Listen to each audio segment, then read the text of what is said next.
Okay, well, we are starting our historical fiction, and this is the book that I decided that we would use. So right now, we know that authors, they give us a lot of information in the very beginning in historical fiction, and we have to be able to figure that out. So while I'm reading, I want you to figure out where the setting is, who's in it, and what trouble might be brewing. Writing freedom.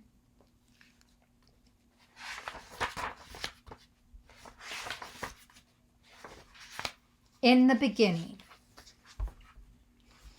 In the mid 1800s, when the East was young and the West was yet to be settled, a baby was born named Charlotte. When she was nothing more than a bundle, she surprised her parents and puzzled the doctor by surviving several fevers. Folks said that any other baby would have died, but Charlotte was already strong. She walked before most babies crawled, she talked before most babies babbled, and she never cried unless someone took something away from her.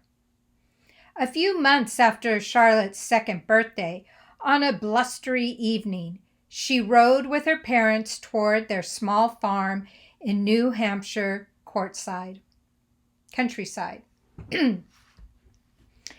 Their horse-drawn wagon was rickety and swayed back and forth with each gust of wind. Ooh, I'm starting to think that this may be a clue for some trouble coming. And we know who the main character is, Charlotte. We know what time it's taking place, the mid-1800s. Thunder made the horses skittish, and they reared and struggled in their harness. Charlotte sat up straight in her mother's lap, watching the trees waving in the wind and listening to the horses' loud whinnies. Her father tried to settle the team, and her mother held Charlotte snugly and sang a song to comfort her. But Charlotte wasn't afraid. A crack of lightning lit up the countryside, and the horses lurched forward, reeling down the road out of control. "Hold on!" yelled her father. "Stop!" screamed her mother. "Keep them straight! Keep them straight!" Charlotte's mother clutched her closer and tried to hold on as frantic horses dragged the wagon over the bumpy road. Her father hollered, "Ho! Ho!" but the horses had already lunged down a steep hill, crowded with trees and boulders. This doesn't look good. Tree limbs smacked the horses, frightening them even more. The wagon followed, plunging over the side and smashing into tree trunks before it overturned on a rocky ledge.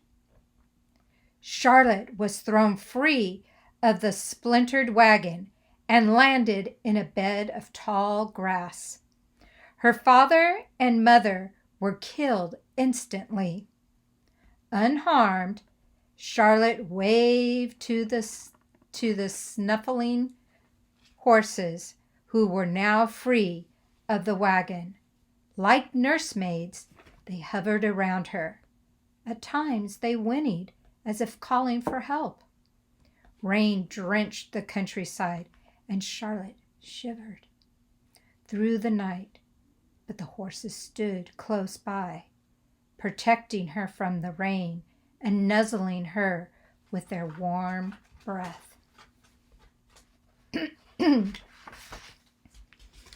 The horses were still keeping watch over Charlotte when neighbors found her the next morning.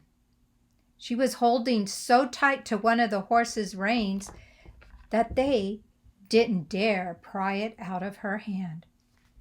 The old doctor, who had known Charlotte since she was born, wasn't at all surprised that she survived the crash. Instead of taking the horse reins out of Charlotte's hand, he cut the leather well above her grip. She might as well have something to hold on to, he said. She hasn't got much else. There's no other family to speak of. The doctor looked up at the people who had found her. We got enough mouths to feed, said the man, and he and his wife turned away. I hate to think you'll grow up in an orphanage, the doctor said, as he carried Charlotte. But if nobody can make it alone in this world, it's you. Oops. But if anyone can make it alone in this world, it's you.